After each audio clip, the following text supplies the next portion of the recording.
Welcome to the Leading Visionaries podcast, featuring stellar conversations with emerging and established leading visionaries.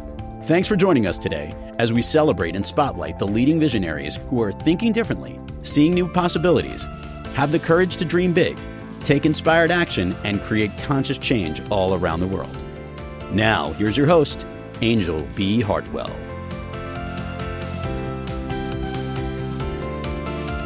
Welcome to another episode of the Leading Visionaries podcast, where we celebrate the ingenious, insightful, innovative, and inspired leading visionaries of our time and provide our listeners with world-class examples of the kind of courage, clarity, and confidence it takes to bring visions into reality. This is your host, Anjel B. Hartwell, and today we welcome our very special guest, Brenda Adelman. Brenda is an award-winning actor, recipient of the Hero of Forgiveness Award, author of My Father Killed My Mother and Married My Aunt, Forgiving the Unforgivable, and is a coach, speaker, digital course creator, and has been interviewed on CBS, NPR, Fox TV News, and over 200 podcasts, including our sister podcast, Wickedly Smart Women, publications, radio, TV shows, and other media outlets. She's performed her critically acclaimed one-woman show, My Brooklyn Hamlet, for over 12,000 people on stages in 4 countries and 10 states, and even more virtually. She teaches mission-driven performers and heart-centered coaches and solopreneurs who are the face of their business how to tell unforgettable stories with her proven soul story method. Her 200-plus clients have presented on stages throughout the U.S., Europe, Canada, and virtually. I am so delighted to have you here today. Brenda, welcome to the show. Thank you so much for having me. So glad to be back. Yeah, well, you are, certainly an unforgettable woman with an unforgettable story. And so this show, Leading Visionaries, is all about being a leader and also about being a visionary. And one of the things that I know about you is that, you took a incredibly tragic story and turned it into something magnificently empowering for you and magnificently empowering for your audiences. And you have even further taken that into something to help others tell unforgettable stories. So I'd like to talk to you about your own experience of being a visionary. Is it something that you have had within you all your life, or is it something that came further down the road? It came further down the road. It came after the tragedy, so I might as well say what it was here. My father, who I adored, I was definitely daddy's little girl growing up, kind of daddy's little girl as an adult, shot and killed my mother, who was my best friend back in 1995. And then within a month moved in with and then married her sister, my aunt. And for all intents and purposes, I lost my entire family in that one night. But it was first of all, that I think I spent the first part of my life really just being there for my parents, trying to make them happy for each other, almost being like in the role of husband to my mother and wife to my father, which sounds weird, but it was just triangulated. And I was just wanted them to be happy when they fought so much with each other, but they were loving with me. But I was very much a follower or feeling invisible when I was growing up. They were such big personalities and there didn't really seem to be room for me. And I feel like being invisible was safer. But after I lost my family and I went into that dark, deep depression, during one of these sleepless nights, I was journaling and I actually had a vision or an insight, or I heard God or my mother. I don't know who it was. I thought it was my mother then. I have a feeling it was just an expression of the all, the everything. And I heard that everything was going to be okay. And I just started following this inner spaciousness.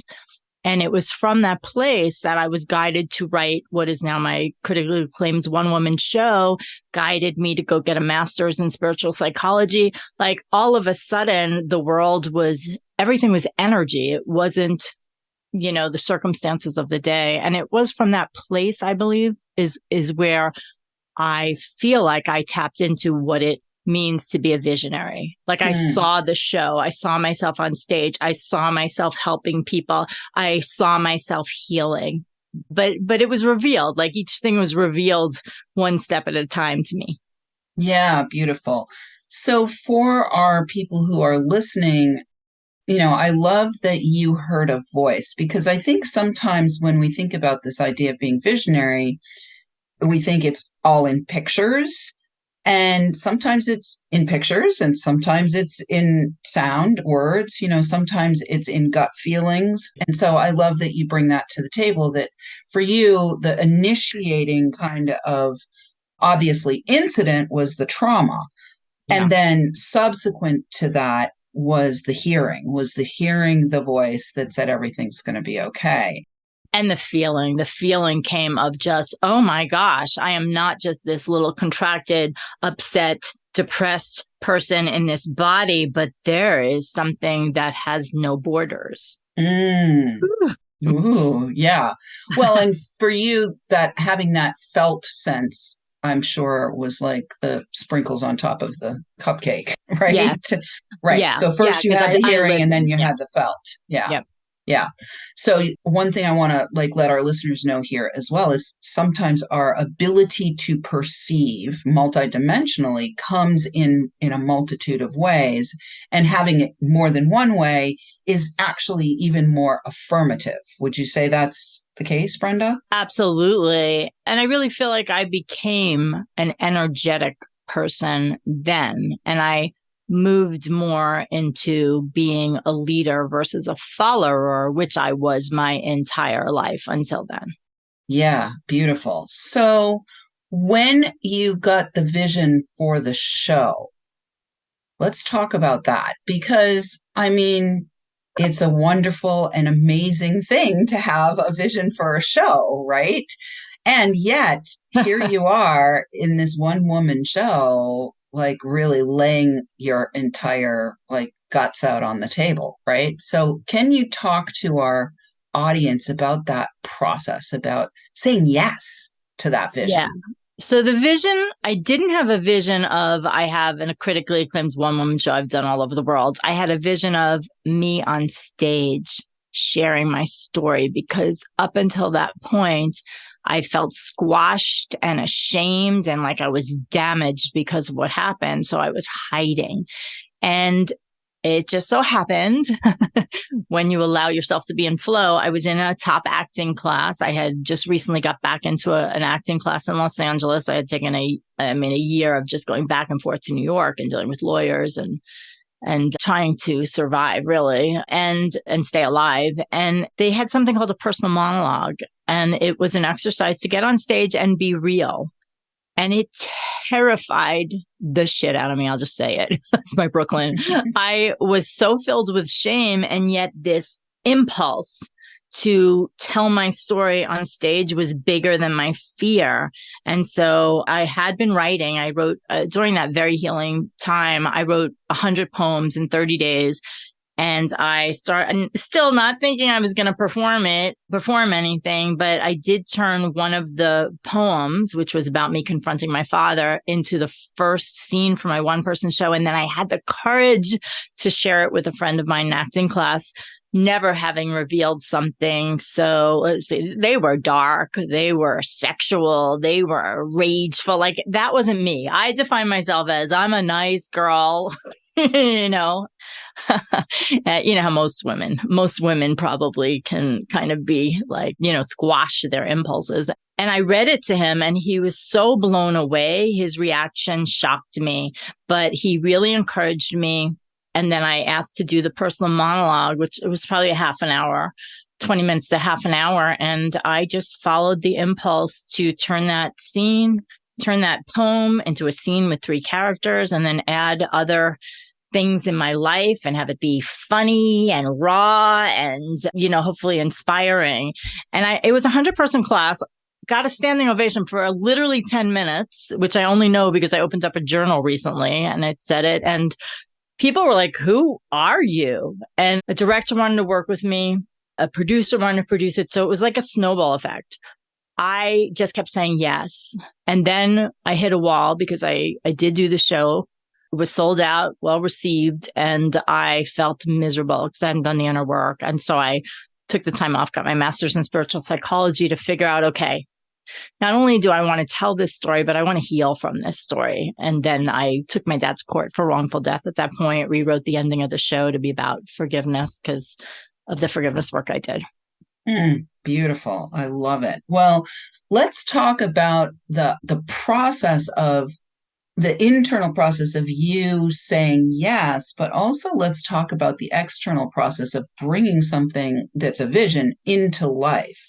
It's a one-woman show, but I'm guessing that you had other people that you needed to enroll to support you, other assistants to bring this to life. It's not a one-woman thing that you're doing everything. Right. Am I correct? Right. I was so passionate about bringing what I knew I had to the stage. And so the class I was in was very important because they were so supportive of using my creativity like this, right? And I got to work on it constantly. And then I was so passionate and talking about it that it actually was in the flow. And I find that when people, when you're in the flow, you're open to possibilities. So I remember being in like a business of acting group or something like that and sharing with the person about my show. And he was like, oh, I'm working for a small theater and the director, produces shows. And so I talked to her about it. And because the story is so unique and frankly, most people who have gone through what I have don't talk about anything. They're still in shame, which I know because I've performed all over. And luckily I've had people in the audience and I've been able to talk to them and inspire them to heal. So the first time I put the show up was, I said yes. I went and met with this woman who directed me and I studied with her probably for, a summer or something like that. I can't remember. It was so long ago. So she produced the very first version. And then I took that time off to get my master's. And from time to time, I just have the impulse to do it again. I've worked with different directors because I grew as a person. So I wanted to work with other people. And, at times I've enlisted like choreographers to help me or someone to help me with a dramaturg to help me with the joke and things like that. But it's very self-motivated. And I find that if you are on your path and you know how to pitch, I learned everything. So here's the thing. I took classes. I stayed in acting classes. I took writing classes. I did everything I needed to do to make it the best it could be. And also so that I could articulate it. I also got up on stages and, didn't do as good as I could have and learned what the audience wanted. So I'm very much someone who's like, be excellent, do what you need to do so that you can be the best at what you do, because it's also why I teach storytelling, because I know what it's like when what you have to say doesn't land, or I know what you have to say makes you feel awful after, even though other people like it. So I try to shorten that process and include like, how do you take care of yourself when you are sharing something so vulnerable? It was very important for me that there be a trajectory in it, that I'm not just like spewing my crap on the stage to feel better, but I'm actually helping people. That was what gave me the motivation. I really wasn't up to sharing it. I felt still so ashamed, but I knew it was helping people. That first standing ovation and the people that came up to me afterwards that told me they healed from something I did gave me the impetus to write it into a full show. Beautiful. Well, we're going to take a quick break. When we come back, we're going to talk more about your business. But right now, listeners, are you a leading visionary or in the role of leading other visionaries? Consider joining our community and sharing your feedback and takeaways from each episode. We invite you to join us and support this podcast by making a donation at leadingvisionariespodcast.com. If you're interested in finding out more about how you can receive support for getting your vision out of the air and onto the ground, you can apply to qualify for a complimentary consultation with me or a member of my team by clicking the Connect with Anjel button on the site. Be sure to share this show in your own spirals of influence with the people who you think might benefit from our content. I want to say a big thank you to all of our listeners who are downloading, rating, and reviewing. We're welcoming thousands of downloads from all over the world. I want to shout out this week to our listeners. We might as well shout out to our listeners in Brooklyn. and to our listeners in Sweden. I think Sweden just came on board. So we will be right back with Brenda Adelman. The Leading Visionaries podcast is brought to you by the Creative Age Consulting Group. Are you the one who thinks differently, who is called to create a significant conscious change in the world, who is seeing and dreaming of a better way for your industry, your community, humanity? Creative Age Consulting Group is hired to guide leading visionaries just like you who want to break through the static in order to clearly express and confidently enroll support for their vision in a way that makes it inevitable that it will come to pass. Your word is your wand, and as the leader, your ability to articulate and communicate your vision is essential to its materialization and monetization.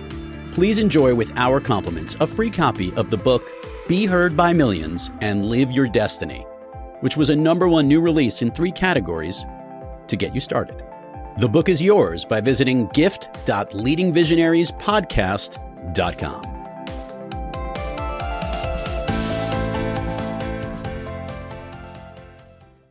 And we are back with Brenda Adelman. Before we went to the break, I said I would let you know where you can find out more about her business, the business side of things. You can go find Brenda at Unforgettable Speakers Society on Facebook, and we will have the link to that group. That's her free group on Facebook in the show notes. So Brenda. Yes. You had the vision for the show. You wrote the book. You had the vision for the show. You've done the show. What happened to have you get a vision? Like, what's the vision for your business? Like, how did that come to pass? It seemed very synchronistic because, I just was an actress, and then I had this one person show, and then I was making money with the one person show, which is a dream of every actor, and I wasn't having to go to some audition for 3 lines. I was like, oh my God, I can use all my talent on stage, because I have about 5 soliloquies from Hamlet in this very Brooklyn story because I studied Shakespeare and knew that Hamlet lived through something like I did. So I'm like, oh, when people would sing, I can do Shakespeare's, monologues from Shakespeare because everybody would leave the room if they heard me singing. I did start coaching in 2006. I had my master's in spiritual psychology. I did go for my own healing, and then I would be talking to people, or they would see my show and they would want to coach, especially when I was focusing on forgiveness. And people would be like, how did you forgive your father? And so I started coaching, and then I was doing my show in Sedona. So maybe that was around 2005, 2006. And I knew the minister at the Unity Church, and he was like, how about you do a workshop with your show and teach people how to, your process of forgiving? And I was like, okay. Again, I didn't know how to put a workshop together then, but I'd been in enough workshops. So I started that. I remember I had 25 people in the first workshop, and I bundled it. I had my show one day because I knew it opened people's hearts. I would do Q&As and they'd be like, what's the next step? And so this was the next step to, while their heart was open, come into my workshop. And then when they'd be at the workshop, they would want more information. So that's when I wrote my book. And I was like, let me look through my life and really see what my process was. And so I wrote the book. So then I would sell it at the workshops as an ebook originally. Now it's on Amazon as a Kindle book. And then someone had seen me do the show that was in the domestic violence community, and they wanted me to do a keynote. So I did a keynote for their annual conference, just my show. And then another conference, Child Advocacy, wanted me to come in to speak or do the show, but they couldn't meet my fee. And I really wanted to get into speaking, turn it into speaking, not just the show. And so I said, all right, I'll do half of my show and I'll speak on my 3-step forgiveness process. That was cool. That was that was about 300 people in the audience. And I was able to have a sign-up sheet for them to join a teleseminar to continue the forgiveness process. So I did a half an hour because this way I knew I didn't have to rehearse as much. I didn't have to do sound cues and things like that. So I felt like my time was valued. And then I did my 3-step process. And so that's kind of how it all came like that. And then when the online world came in, You said yes again. I said yes again. And I was like, well, how am I going to reach people? And so I created some online courses on setting healthy boundaries, on forgiveness. And then I had so many actors that would come to my show and be like, but how did you create the show? And how are you doing it everywhere? And so I'd be asked the same question. So I created my signature training, create, promote, and profit with a one-person show.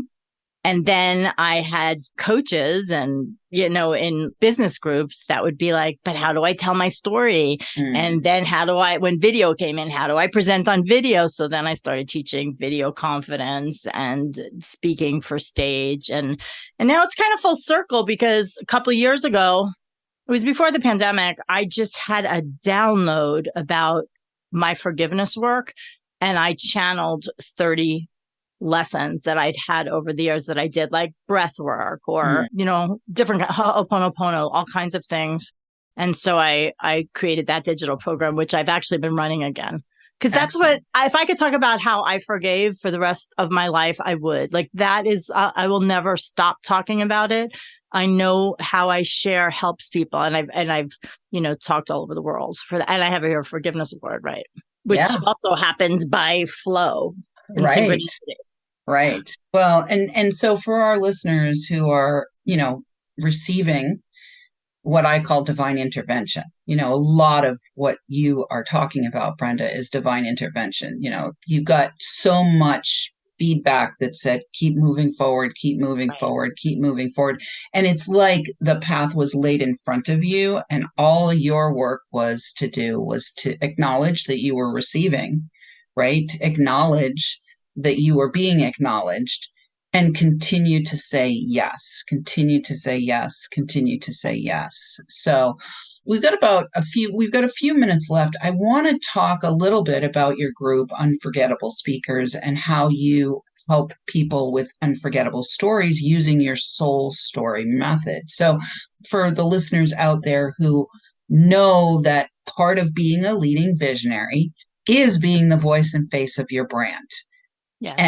And when you're the voice and face of your brand, you are out there in the world. Your main job is to be out there in the world, enrolling people in your vision, bringing people into your vision, bringing the money into your vision, bringing team support into your vision, bringing potential clients into your vision if it's a commercial operation, or donors into your vision if it's nonprofit. So this is like the linchpin, the story, and the capacity to be on stage and tell the story in a compelling way, in an unforgettable way, is the linchpin that will allow a vision to either fall flat or really come into full fruition. So let's talk about your soul story method.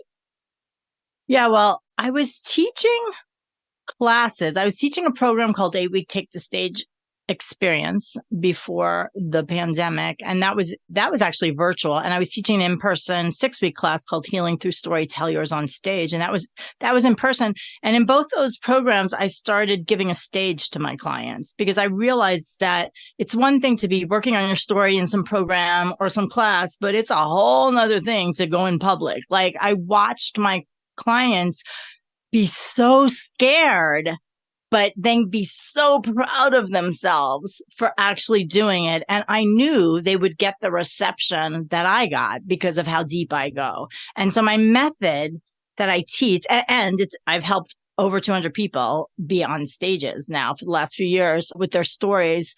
And they're also different, but my method is very much go for the deepest cut. Because I tell you, and you probably know this too, because I'm so vocal with what I've lived through, I have people sharing with me about suicides in their family, being tortured, being raped as a child, like things that completely break my heart. But what I know because of the work I've done, the master's program I went to, and it's why I became a coach in the first place, is it's not about shutting that down. It's about moving through it. And so I have a capacity to hold as people are going through this in the loving so that they can get to the other side and have freedom. And so that's what I see. My heart breaks and then it breaks open. because all of this energy that's been locked inside, having to compartmentalize and push down and be like, I'm okay when they're not okay, which is, of course, was my process was just opens up so much to them. So in the soul story method, it is about finding your story or stories based on the themes in your life. And then it's very much about working with the emotions and healing from the emotions so that you're caring for yourself at the same time that you're delving into this and also sharing it. And then it's about crafting like a pro instead of just like putting something out there that's formulaic or like everybody else's and being, like the worst thing is to have something you've lived through and be so courageous and be able to share about it and then it fall flat and nobody hears you because you don't know how to share it like a professional.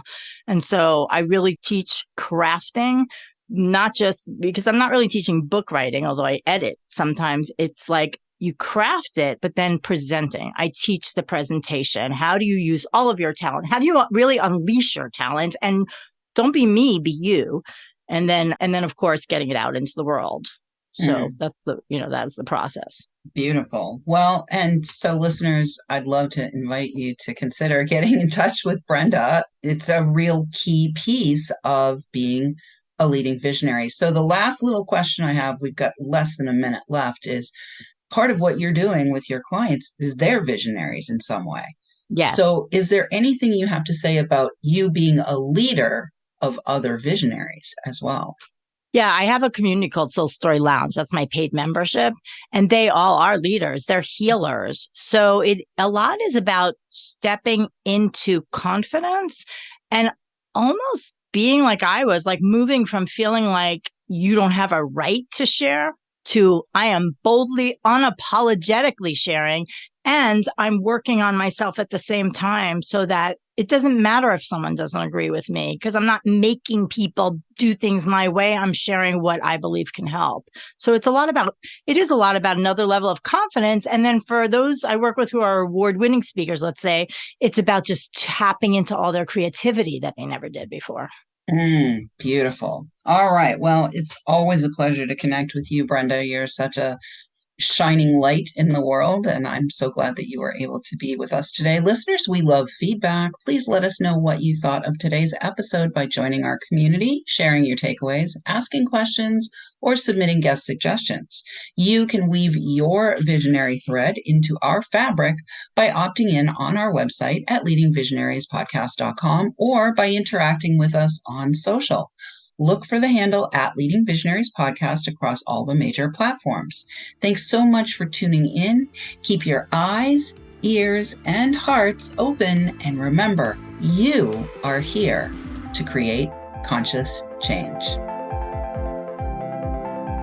Thanks for tuning in, downloading, and listening. Be sure to rate and review Leading Visionaries on Apple Podcasts and share with other people you know who can benefit from today's episode.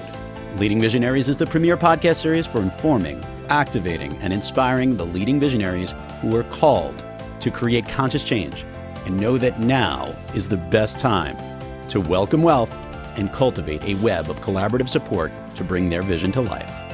We invite your feedback and guest suggestions and invite you to subscribe to our mailing list to be notified of new episodes at leadingvisionariespodcast.com.